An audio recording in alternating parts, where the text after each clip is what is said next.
여러분의 구독과 좋아요는 저에게 큰 힘이 됩니다.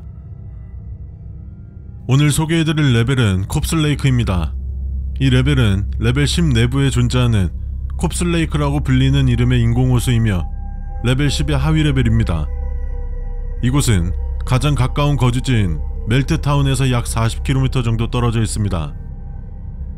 멜트타운에서 이곳까지 별다른 어려움 없이 올 수 있으며 생존 난이도 1에 엔티티도 존재하지 않아 많은 생존자 그룹과 전초기지가 존재하는 레벨 10 안에 있음에도 불구하고 이 지역은 특유의 불규칙성과 위험한 특성이 있기에 하위 레벨로 지정되었습니다. 이 레벨의 이름을 직역하면 시체의 호수라는 뜻을 가지고 있는데요. 이 호수는 방사능과 독성이 강한 물로 채워져 있습니다. 앞에서 잠깐 언급했지만 이 호수는 인공호수입니다.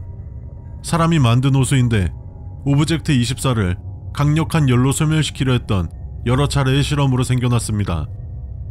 오브젝트 24를 녹여서 파괴하려고 하면 인간을 포함하여 주변 모든 생명체를 찾아서 덮어버리는 알 수 없는 화학적인 용액이 생성되는데 에미지는 이 용액을 처리하기 위해 호수를 만들었고 그 장소가 레벨 10.1이 된 것입니다. 2.5제곱킬로미터의 방사능 수치는 약 7렌트겐입니다. 이는 약 50분에서 60분 이내에 인간을 죽일 수 있을 정도의 방사능 수치입니다. 에미지의 방사능 보호 장비의 부족으로 인해 에미지 소속 인원을 포함한 그 누구도 감독관의 허가 없이는 호수 주변 26제곱킬로미터 근처 내로 접근할 수 없습니다. 호수 반경 16km는 접근 금지구역으로 지정되어 있는데 감독관의 감시를 피해 이 이상으로 접근했던 사람들은 전부 사망한 것으로 추정하고 있습니다.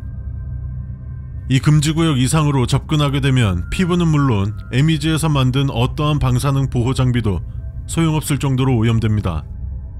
9개월의 연구 결과에 따르면 콥슬레이크는 시간이 지날수록 방사능 수치는 계속해서 증가하고 있으며 증가하는 원인이 무엇인지, 이런 방사능 증가가 레벨 내의 생존자 그룹과 전초기지가 존재하는 지역에 어떤 영향을 줄 것인지, 언제쯤 영향을 미칠 것인지에 대해서는 아직 알 수 없습니다.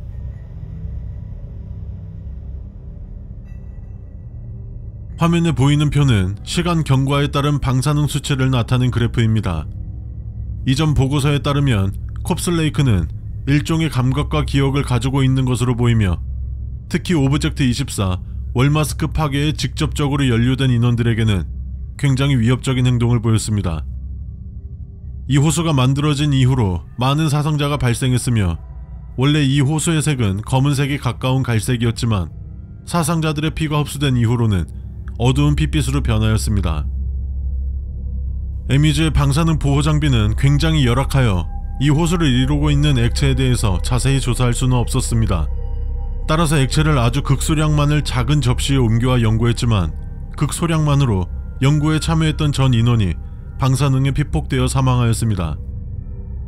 이때 얻은 연구 결과가 현재 가지고 있는 정보의 대부분이며 그 양은 굉장히 적습니다. 자외선 이미징을 사용하여 촬영한 사진인데요. 액체는 자외선만을 방출하고 다른 파장은 방출하지 않았습니다. 또한 육안으로는 보이지 않지만 화면에 보이는 사진처럼 여러 갈래의 맥이 관측되었는데요. 정맥이나 동맥할 때 그 맥입니다. 에미지에서는 이 정맥들이 영양분을 얻어 중앙 부위로 운반하는 것이라고 가정했습니다. 액체가 어떤 형태로 있든 정중앙에는 어떤 형태의 빛도 투과할 수 없는 커다란 검은색 영역이 있었고 우리에게 알려진 가장 어두운 색인 반타블랙보다 더 어두웠습니다. 이 검은색 영역의 정확한 목적은 알 수 없지만 현재까지는 인간의 심장과 같은 기능을 할 것으로 보고 있습니다.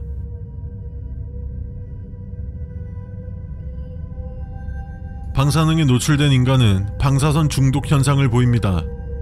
또한 방사능에 노출된다면 1시간 이내로 100%의 확률로 사망하며 접근 금지구역을 1cm라도 넘어간다면 바로 노출되며 반대로 접근 금지구역 안으로 들어가지만 않는다면 신기하게도 완전히 방사능이 없는 상태입니다.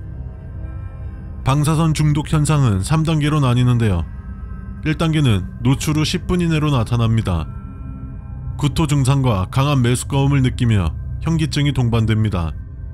또한 미열과 두통이 시작되며 피부에는 산발적인 종기가 나타나기 시작할 것입니다. 대다수의 사람들이 피곤함을 느꼈다고 하며 복통과 위경련이 여러 번 발생했습니다. 이 단계는 노출 후 30분 이내로 나타나기 시작합니다. 몸 전체에 크고 기괴한 종기가 생겨나며 점차 커지다가 터져버리면서 많은 양의 출혈이 생깁니다. 구토 증상은 점점 더 심해지고 가끔 피를 토하기도 합니다. 복통은 거의 참을 수 없을 정도로 심해지며 방향 감각도 상실되고 최종적으로는 의식을 잃게 됩니다. 이 단계에서 대다수는 내부 출혈이 시작되었고 위산이 위장의 보호막을 파괴하기 시작했습니다. 마지막 3단계입니다. 방사능에 노출된 후 60분이 지나기 전에 몸 안의 모든 혈액은 몸의 중심부에 모여서 응고됩니다. 혈액이 중심부로 모일 때 주요 장기들이 찢기기 때문에 출혈로 사망하게 됩니다. 사망과 동시에 응고된 혈액은 몸 밖으로 터져나와 호수의 액체와도 같은 특성을 가지게 됩니다. 적절한 격리 절차를 따라 격리하지 않으면 이 액체에서 뿜어져 나오는 방사능 때문에 도미노 효과가 발생할 것입니다. 몸에서 나온 액체가 인간의 피부에 닿게 되면 강력한 접착력으로 딱 붙고 그대로 굳어버립니다. 이는 사람뿐만이 아닌 모든 종류의 동물 세포에 반응합니다. 그렇게 굳어버린 액체는 떼어낼 수 없으며 딱 붙은 상태로 혈액을 빼내기 시작합니다. 피해자의 몸의 혈액 외에는 아무것도 제거되지 않고 손상되지 않습니다. 단 한 방울의 혈액도 남지 않는다면 액체는 딱딱한 고체의 상태에서 다시 액체 상태로 돌아가며 점점 수축하여 말라 비틀어진 지렁이와 같은 형태가 됩니다. 이유는 알 수 없지만 동물에게만 반응하며 어떤 식물에게도 반응하지 않았습니다. 이 때문에 호수 주변으로 다양한 식물들이 무성히 자라고 있습니다.